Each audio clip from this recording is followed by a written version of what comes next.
안녕하세요. 온도교회 성도 여러분, 말씀 묵상 함께 나누겠습니다. 사도행전 8장 26절부터 40절까지 말씀인데 그 중에 26절부터 35절까지 말씀만 제가 읽겠습니다. 개역개정으로 선포합니다. 사도행전 8장 26절에서 35절까지 말씀입니다. 주의 사자가 빌립에게 말하여 이르되 일어나서 남쪽으로 향하여 예루살렘에서 가사로 내려가는 길까지 가라 하니 그 길은 광야라. 일어나 가서 보니 에디오피아 사람 곧 에디오피아 여왕 간다게의 모든 국고를 맡은 관리인 네시가 예배하러 예루살렘에 왔다가 돌아가는데 수레를 타고 선지자 이사야의 글을 읽더라. 성령이 빌립더러 이르시되 이 수레로 가까이 나아가라 하시거늘 빌립이 달려가서 선지자 이사야의 글을 읽는 것을 듣고 말하되 읽는 것을 깨닫느냐 대답하되 지도해 주는 사람이 없으니 어찌 깨달을 수 있느냐 하고 빌립을 청하여 수레에 올라 같이 앉으라 하니라. 읽는 성경 구절은 이것이니 일러스되 그가 도살자에게로 가는 양과 같이 끌려갔고 털 깎는 자 앞에 있는 어린 양이 조용함과 같이 그의 입을 열지 아니하였도다. 그가 굴욕을 당했을 때 공정한 재판도 받지 못하였으니 누가 그의 세대를 말하리요. 그의 생명이 땅에서 빼앗김이로다 하였거늘 그 내시가 빌립에게 말하되 청컨대 내가 묻노니 선지자가 이 말한 것이 누구를 가리킴이냐 자기를 가리킴이냐 타인을 가리킴이냐. 빌립이 입을 열어 이 글에서 시작하여 예수를 가르쳐 복음을 전하니. 아멘. 성령으로 충만한 사람들이 어떤 일을 하게 되는가? 예수 그리스도의 증인이 되는 일들을 하게 됩니다. 빌립도 마찬가지였습니다. 주의 사자가 빌립에게 말해서 남쪽으로 향하여 예루살렘에서 가사로 내려가는 길까지 가라. 그 길은 광야라. 광야라 함은 사람이 없는 곳입니다. 사람이 살 수 없는 곳입니다. 누군가를 만날 수 있을 것이라는 기대를 할 수 없는 곳입니다. 그런데 그곳에서 하나님은 놀라운 만남을 계획하고 계셨습니다. 거기에 가서 보니 에티오피아 사람 여왕 간다게의 모든 국고를 맡은 관리인 넷이 어마어마하게 높은 사람이죠. 어마어마하게 높은 사람이 재미있는 것은 이 부분입니다. 예배하러 예루살렘에 왔다가 돌아가는데 예배하러 왔다라는 것을 보면 하나님을 믿는 하나님께 신실한 삶을 살아가고 있는 사람이면 분명했던 것 같습니다. 다만 예수님이 누구이신지에 대해서는 알지 못했습니다. 예수님께서 이 땅에 오셔서 하신 일이 무엇인지에 대해서는 알지 못했습니다. 예루살렘으로 예배를 하러 왔다가 돌아갈 정도로 열성이 있는 사람이었는데 여전히 예수 그리스도가 누구인지에 대해서는 알지 못했습니다. 그런데 이 사람이 읽는 부분이 바로 선지자 이사야의 글이었습니다. 그러니 29절 성령이 빌립더러 이르시되 이 수레로 가까이 나아가라 하시거늘 빌립은 성령이 충만한 상태였기 때문에 성령이 말씀하시는 대로 순종해서 그의 순종에서 말씀을 전하러 갑니다. 그때에 놀라운 일이 벌어집니다. 이사야의 글을 읽는 것을 보고 네가 깨닫느냐라고 물어봅니다.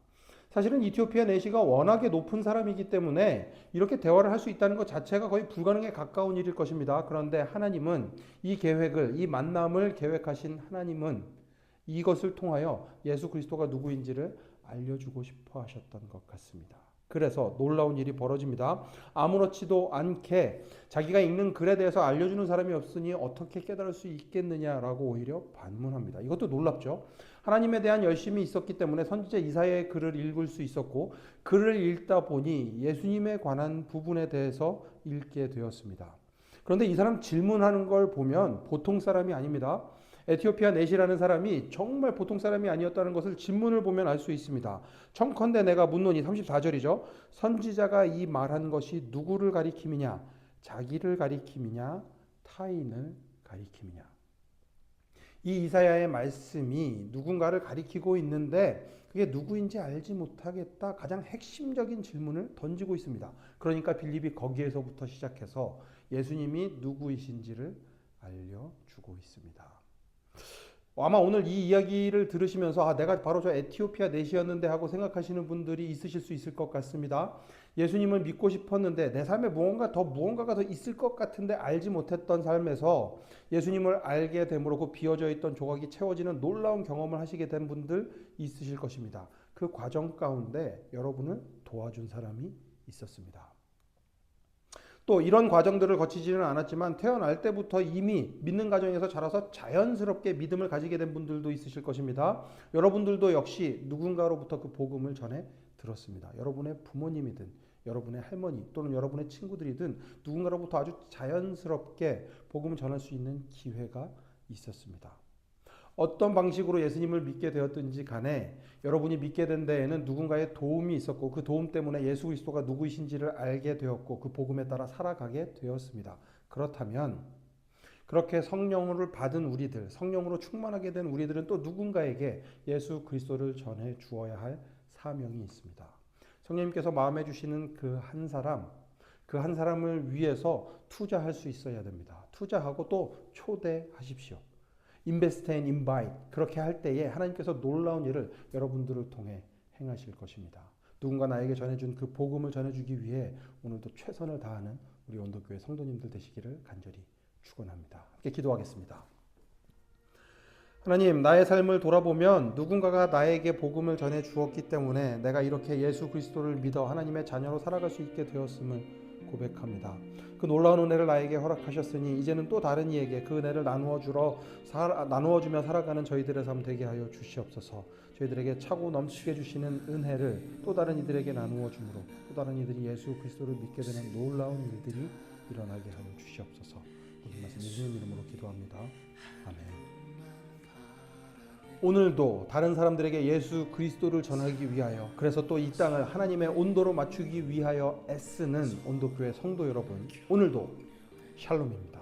따스함으로 보듬어가리 주님 우리 안에 함께 하시니 그의 안에서 서로 연결되어 주 안에서 성전이 되어가고 성령 안에서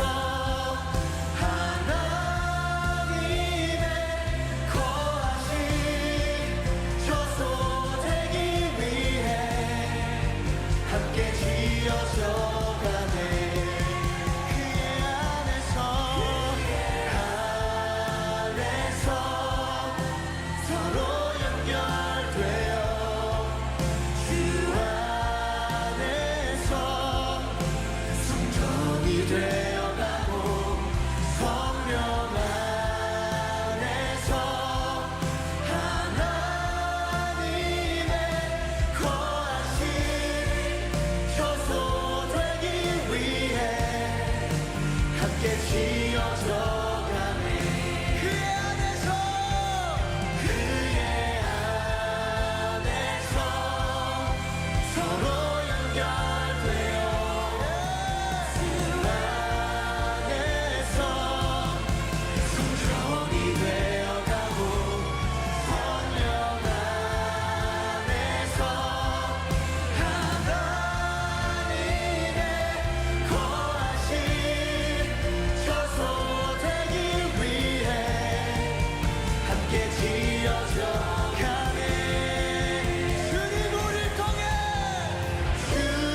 주님 우리를 통해 계획하시니 부족한 입술로 찬양하게 하시니 주님 우리를 통해 계획하시니 너를 통해 하시는 기대해. 우리를 통해 하시는 기대해. 주님 우리를 예수 그리스도의 지체로 불러주심에 감사합니다.